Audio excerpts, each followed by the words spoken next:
All right, guys, so I'm going to be going through the Unit 2 review sheet.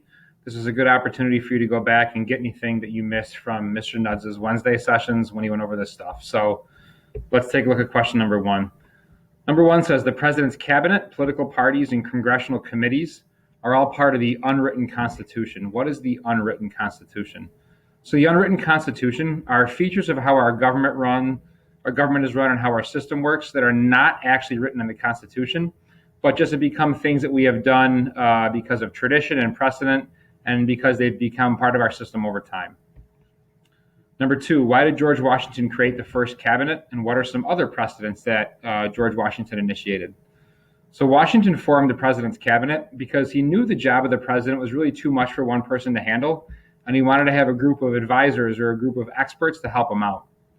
Some other precedents that George Washington established were only serving 2 terms in office and the foreign policy of neutrality and isolation. Number 3, which 2 members of Washington's first cabinet became the founders of the first 2 political parties in the United States? So the members of Washington's cabinet that became the founders of the first political parties were Alexander Hamilton.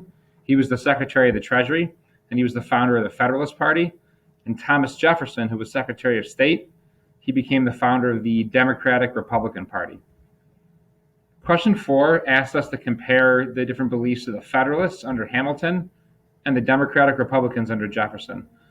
So the Federalists wanted more power for the federal level of government or the national or central level of government.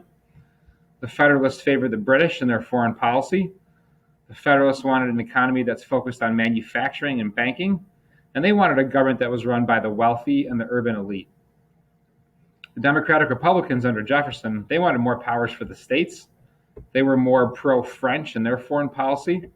They wanted an economy that was focused on agriculture or farming, and they wanted a government that was run by the common man and rural farmers.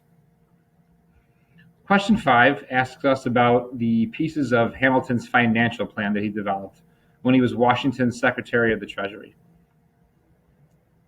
The first part was the assumption of state debts. So the federal government would take over all the debts from all the different states and then pay it off as one nation in order to establish good credit for the United States. The second part of the plan was tariffs, which are taxes on imports. Hamilton wanted these tariffs to help raise money for the government and to encourage American manufacturing. Hamilton also wanted the creation of a national bank. And finally, Hamilton wanted a tax on whiskey to allow money to be raised for the government. Number 6, why did Hamilton create this plan? Hamilton created this plan to raise revenue or raise money for the government, to establish good credit for the country, and to help establish a strong or solid economic foundation for the new United States. Number 7, what is the event known as the Whiskey Rebellion? So there were farmers in western Pennsylvania who produced whiskey, and they were upset about the tax on whiskey that was part of Hamilton's financial plan. They refused to pay the tax and actually started harassing tax collectors. Washington and Hamilton actually led troops to confront these farmers, arrested some of them, and then forced them to pay the tax. Why is this important? Why is Washington's response to the rebellion important? Washington's response to the Whiskey Rebellion set the precedent that federal law had to be followed. If Congress made a law, it had to be followed, and there'd be consequences if that law was not followed. Number 8, how did John Marshall's rulings affect the U.S. federal government? Overall, the rulings of the Marshall Court strengthened the federal level of our government.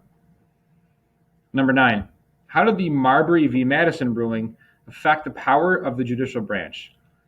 This gave the judicial branch the power of judicial review, which is the authority to look at laws and declare them to be unconstitutional. Number 10, how did Marshall's court decision in the McCulloch v. Maryland case affect the relationship between the state and national governments? So when federal law and state laws conflict, the federal law overrules state law. Federal law is supreme to state law. And as far as the elastic clause of Article 1 of the Constitution, Congress has the authority to use what we call the necessary and proper clause, or the elastic clause, to establish the national bank. So the national bank was constitutional because Congress had the authority to create it under the elastic clause. Number 11, what did the Proclamation of Neutrality from 1793 and Washington's Farewell Address from 1796 have in common? Both of these two things emphasize the foreign policy of neutrality, isolation, and not getting entangled or involved in foreign alliances. Number 12, what were the geographical advantages of the Louisiana Purchase? So the Louisiana Purchase added millions of square miles to the territory of the country. It gained access to the Mississippi River for the United States and also to the port city of New Orleans. Number 13, how is the Constitution interpreted to allow for the Louisiana Purchase? So the Constitution does not give the president the power to purchase land. However, Jefferson used the elastic clause to interpret his treaty-making power, which the president does have, as giving him the ability to make a treaty to then actually make the purchase of the land. Number 14, what were the causes of the War of 1812 and what impact did it have on the United States? So some of the causes were the impressment of American sailors into the British Navy, which means the British made American sailors serving the British Navy by force. There was also British interference in American trade. And finally, there was British support for Native American attacks in the West. As far as the impacts of the war, Native American tribes were pushed further westward. There was an overall decline in the Federalist Party in the United States. There was an increased nationalism or feeling of pride in the country in the United States. And Andrew Jackson emerged as a national hero after the war. 15. What did the Monroe Doctrine say? Three important parts of the Monroe Doctrine. The Western Hemisphere was no longer open to European colonization. Any attempts at colonization would be viewed as hostile by the United States. And finally, the U.S. would then in turn stay out of European affairs. 16. Describe the internal improvements that were part of the American system developed by Henry Clay. So the American system provided federally funded roads, bridges, and canals. So basically construction projects across the U.S. Number 7, define manifest destiny. So manifest destiny is the belief or the idea that it was Americans' God-given right to expand the country all the way to the West Coast. No matter if there were already Native American tribes living there, it was the belief that America had the God-given right to expand all the way to the Pacific. 18. How did the continental United States transform during this time period? So when we say continental United States, we mean the country that's actually on the North American continent. And our territory expanded from the Atlantic all the way to the Pacific and also tripled in size during this time period. Question 19. What were the purposes of the Tariff of 1828 and the Tariff of 1832? And why did the South object to these tariffs?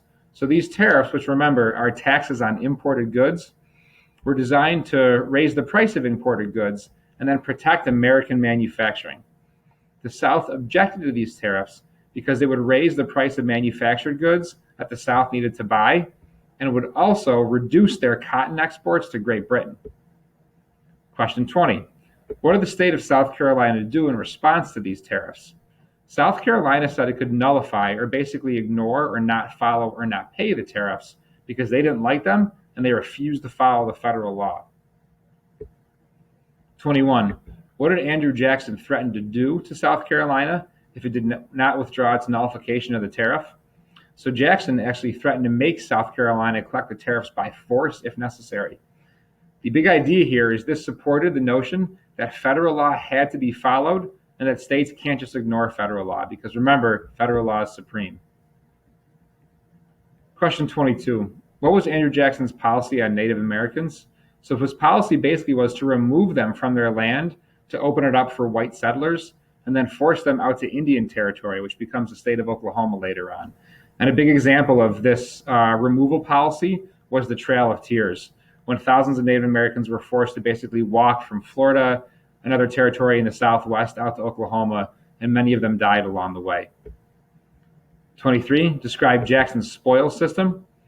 So the idea of the spoil system is that you give government jobs to your friends and your political supporters, no matter how qualified they are or if they actually have the ability to do the job. You just give the jobs to your friends.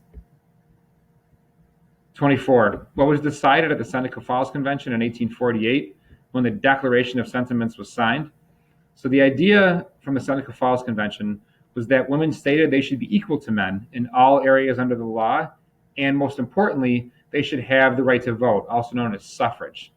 So all the people at the convention decided then they were going to push for those rights and try to advocate for women's equality and women's suffrage. Okay, looking at some of these reformers. Harriet Tubman, she led many slaves to freedom by guiding them along the Underground Railroad. Frederick Douglass was a former slave and abolitionist, and an abolitionist is someone who pushes for the end of slavery, who published the anti-slavery newspaper, the North Star, actually from right here in Rochester. William Lloyd Garrison was also an abolitionist, and he published the newspaper, The Liberator, that was also a paper that advocated for the end of slavery. And finally, Elizabeth Cady Stanton. She was a leader for the women's suffrage movement. Again, she advocated for women's right to vote and helped organize the Seneca Falls Convention.